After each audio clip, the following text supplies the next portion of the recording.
Shalom, sudah dikasih Tuhan dimanapun Anda berada, jumpa kembali melalui renungan murid Kristus untuk kehidupan atau disingkat rumus kehidupan. Hari ini kita akan melanjutkan pelajaran kita akan belajar dari kitab Wahyu pasal 8.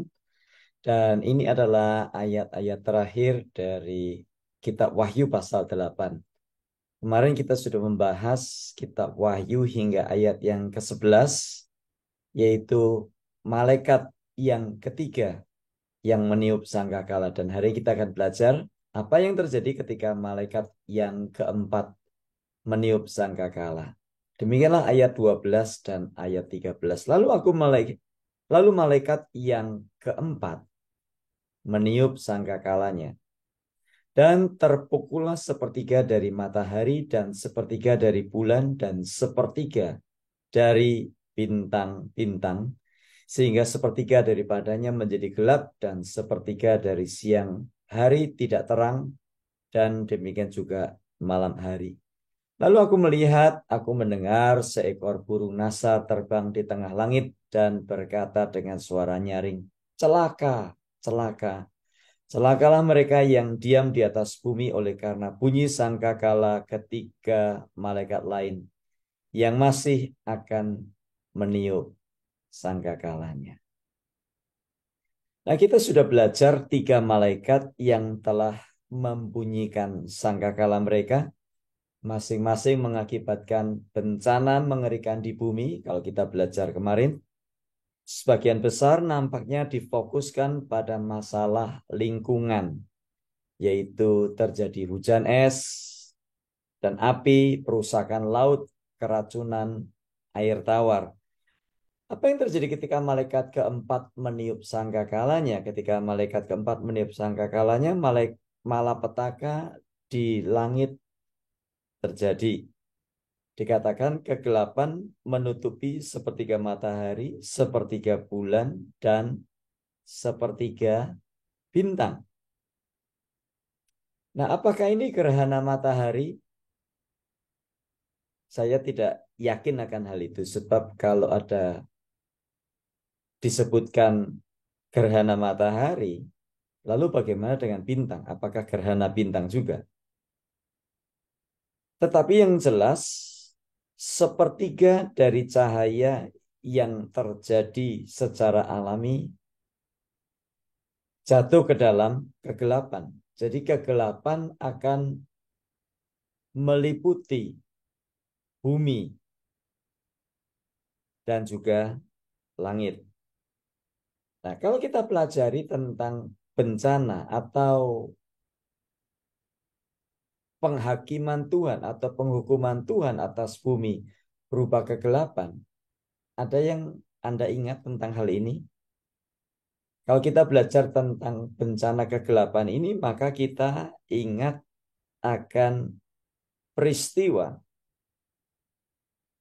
yang juga ditunjukkan di dalam kitab Keluaran. Jadi kemarin saya sudah jelaskan bahwa hukuman-hukuman yang terjadi pada masa ini mengingatkan Anda dan saya, kita semua, tentang peristiwa-peristiwa yang terjadi di kitab Keluaran pada saat orang Israel tidak diizinkan keluar dari tanah Mesir menuju ke tanah perjanjian. Bukan hanya itu, fenomena ini juga menunjukkan bahwa Tuhan Allah kita itu mengendalikan alam. Nah, Anda yang selama ini berpikir bahwa alam itu berjalan dengan sendirinya. Dari kitab Wahyu pasal 8 ayat 12 dan 13 ini, kita belajar bahwa Tuhan Allah itu mengendalikan alam.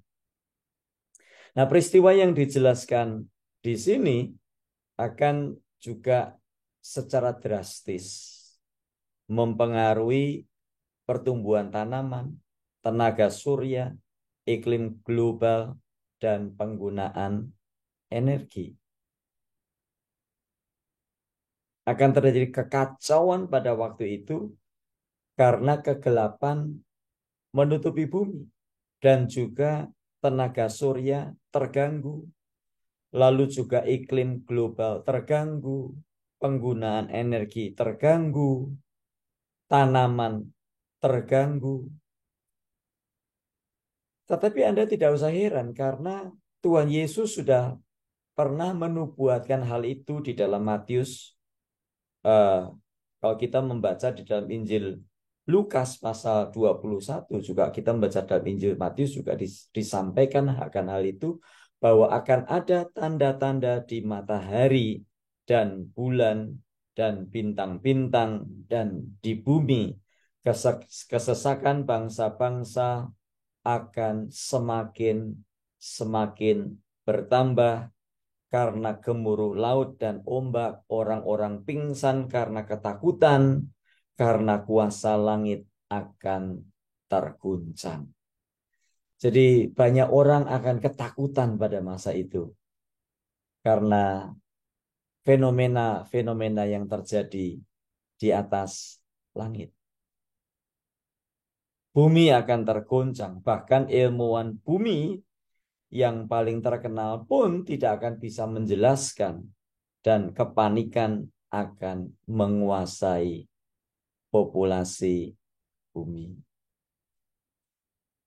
Nah, apa yang kita pelajari dari sini? Mungkin kegelapan ini juga adalah perlindungan yang Tuhan berikan untuk orang-orang Yahudi untuk melarikan diri ke gunung-gunung ketika nabi palsu mulai mendirikan patung di tempat kudus seperti yang dijelaskan di dalam ayat-ayat nubuatan lainnya seperti di dalam Daniel pasal 11, Matius 24, Wahyu pasal 13.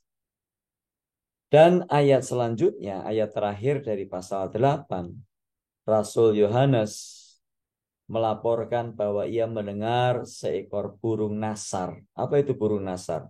Kalau zaman ini burung nasar juga mungkin adalah sejenis burung elang atau burung elang sendiri yang berseru dengan keras. Dia berseru, celakalah, celakalah mereka yang diam di bumi. Pada tiupan sangkakala lain yang akan ditiup oleh ketiga malaikat itu. Nah, kata celaka di sini menunjukkan kondisi penderitaan atau juga kesusahan yang parah. Dalam hal ini, elang atau burung nasar ini mengumumkan tiga bencana, tiga celaka lain yang menanti para penghuni di bumi ketika tiga malaikat terakhir meniup sangkakala mereka. Nah, kita sudah belajar malaikat pertama, kedua, ketiga, keempat yang meniup sangkakalanya. Masih ada tiga malaikat lain yang belum meniup sangkakalanya. Apa yang terjadi? Kita tunggu esok hari. Waktu ketika malaikat yang lain meniup sangkakalanya. Celaka, celaka, celakalah mereka yang diam di bumi. Artinya bencana dan musibah yang lain akan semakin mengerikan, semakin dahsyat, dan banyak orang mungkin akan mati di dalam kepanikan mereka karena mereka tidak sanggup menghadapi apa yang mereka harus hadapi pada saat itu. Apa pelajaran yang kita ambil hari ini?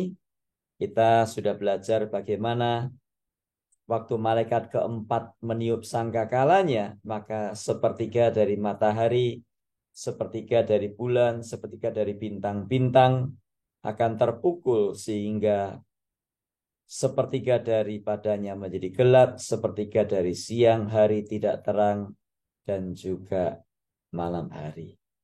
Nah, membaca bagian ini, waktu kita merenungkan sejenak ayat-ayat ini, kita dituntun oleh Roh Kudus untuk belajar mengucap syukur, untuk terang yang boleh kita nikmati hari-hari ini, untuk siang hari, kadang-kadang hujan, kadang-kadang panas, bersyukurlah. Karena kan tiba waktunya di mana kegelapan akan melanda seluruh bumi ini. Kalau kita masih bisa menikmati cerahnya bulan purnama, kalau kita masih bisa menikmati bintang-bintang yang berkelip di malam hari, belajarlah mengucap syukur. Jangan selalu mengeluh, panas mengeluh, hujan mengeluh, dingin mengeluh. Ya, bulan kelihatan separuh mengeluh, kelihatan semua mengeluh. Belajarlah mengucap syukur karena akan tiba waktunya bahwa kegelapan akan meliputi samudera raya. Bersyukur kalau kita masih boleh menikmati lampu listrik. Bersyukur kalau kita masih boleh menjemur pakaian di siang hari dan pakaian itu jadi kering. Bersyukur kalau kita masih boleh bisa melihat satu dengan yang lainnya. Karena akan tiba waktunya segala sesuatu tidak akan lagi kita bisa lakukan secara normal. Kalau kita belum terangkat. Tapi kalau kita sudah diangkat oleh Tuhan, maka kita tidak akan mengalami peristiwa-peristiwa yang menakutkan, yang mencemaskan, dan membuat seluruh bumi ini panik. Tetap kuat di dalam Tuhan, jalani hidup ini dengan penuh syukur, apapun yang terjadi. Mari berdoa. Terima kasih Tuhan buat firman-Mu hari ini. Biar perkataan firman ini terus menguatkan kami menjalani kehidupan pancaroba, masa-masa pergantian dalam hidup, perubahan-perubahan dari panas, dingin, hujan, dan sebagainya. Ajari kami tetap bersyukur dan ajari kami bersyukur juga pada waktu kami melihat lampu-lampu di rumah kami yang masih menyala dengan terang dan mensyukuri segala berkat Tuhan karena tidak kurang alasan untuk kami bersyukur kalau kami mau bersyukur. Terpuji namamu kekal selamanya di dalam Tuhan Yesus Kristus kami berdoa. Amin.